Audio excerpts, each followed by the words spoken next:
क्या आप जानते हैं कि दुनिया में ब्राह्मणों की सबसे ज़्यादा संख्या सिर्फ भारत में नहीं बल्कि यूरेशिया के कई देशों में भी फैला हुआ है। आज हम जानेंगे कि यूरेशिया में ब्राह्मणों की जनसंख्या कितनी है और उनके बारे में कुछ ऐसे दिलचस्प तथ्य जो शायद आपने पहले कभी ना सुना होगा।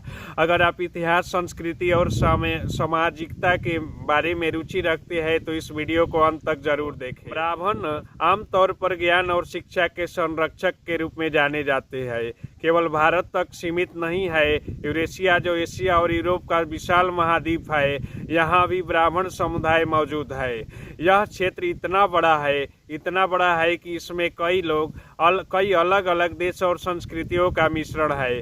रूस, यूक्रेन, कजाकिस्तान, नेपाल, भूटान और भारत के सीमावर्ती ही इन देशों में ब्राह्मण समुदाय ने सदियों से अपनी संस्कृति, परंपरा और धार्मिक पहचान को बनाए रखा है। लेकिन क्या आप जानते हैं कि भारत के बाहर ब्राह्मणों की संख्या लाखों में है और यह संख्या सिर्फ आंकड़ा नहीं, यह उनके सामाजिक, शैक्षणिक और धार्मिक योगदान का प्रतीक है। यूरेशिया में ब्राह्मणों का इतिहास उतना ही दिलचस्प है जितना उनका योगदान है। कुछ ने शिक्षा और धर्म क्षेत्र में, जबकि कुछ ने कला और साहित्य में अपने छाप छोड़ी है। आज हम इसी रोचक यात्रा के बारे में जानेंगे और समझेंगे कि कैसे इस विशाल महाद्वीप पर पले ब्राह्मण अपने मूल्यों पर पहचान को जीवित रखे हुए हैं। दोस्तों, वास्तविक आंकड़ों और रोचक तथ्यों की। भारत के बाहर यूरेशिया के कई देशों में ब्राह्मणों की संख्या लाखों में है। उदाहरण के लिए नेपाल में ब्राह्मण समुदाय को ब्राह्मण क्षेत्रीय वर्ग में गिना जाता है और यहाँ वे शिक्षा और सरकारी सेवाओं में काफ़ी सक्रिय है।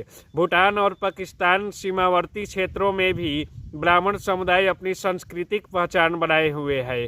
दोस्तों, रूस और यूक्रेन जैसे देशों में भी भारतीय मूल के ब्राह्मण या वैदिक परंपरा से जुड़े लोग रहते हैं। यह लोग शिक्षा, धार्मिक अनुष्ठान और सामाजिक गतिविधियों में योगदान देते हैं। रोचक तथ्य यह है कि यूरेशिया के इतने बड़े भूभाग में फैले होने के कारण ब्राह्मणों ने अपनी परंपरा को आज तक जीवित रखा है। चाहे वह धार्मिक संस्कार हो, शिक्षा का महत्व हो या पारिवारिक रीति रिवाज।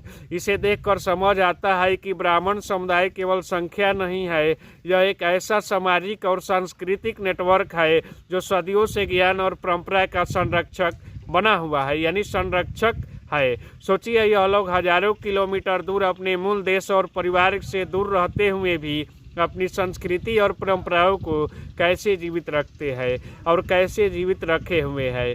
कई बार भाषा, रीति रिवाज और जीवन शैली में बदलाव के बावजूद उन्होंने अपने ज्ञान और शिक्षा के मूल्यों को बनाए रखा। यही कारण है कि यूरेशिया के ब्राह्मण या केवल अपने परिवार और समुदाय के लिए प्रेरणा नहीं है, बल्कि उन्होंने समाज में शिक्षा और संस्कृति के क्षेत्र में भी अमूल्य योगदान दिया है। उनके संघर्ष और लगन को देखकर हमें यह महसूस होता है कि पहचान केवल जन्म या स्थान से नहीं बल्कि हमारी मेहनत और परंपराओं के प्रति सम्मान से बनती है। और यही कहानी दर्शाती है कि चाहे कोई कहीं भी रहे, अपनी जड़ों और संस्कृति के प्रति सम्मान बनाए रखना कितना महत्वपूर्ण है। यूरेशिया के ब्राह्मण यही संदेश देते हैं कि परंपरा और आधुनिकता दोनों का संतुलन बिल्कुल संभव है और हमारी पहचान हमेशा प्रयासों और आदेशों में बिल्कुल जीवित रहती है।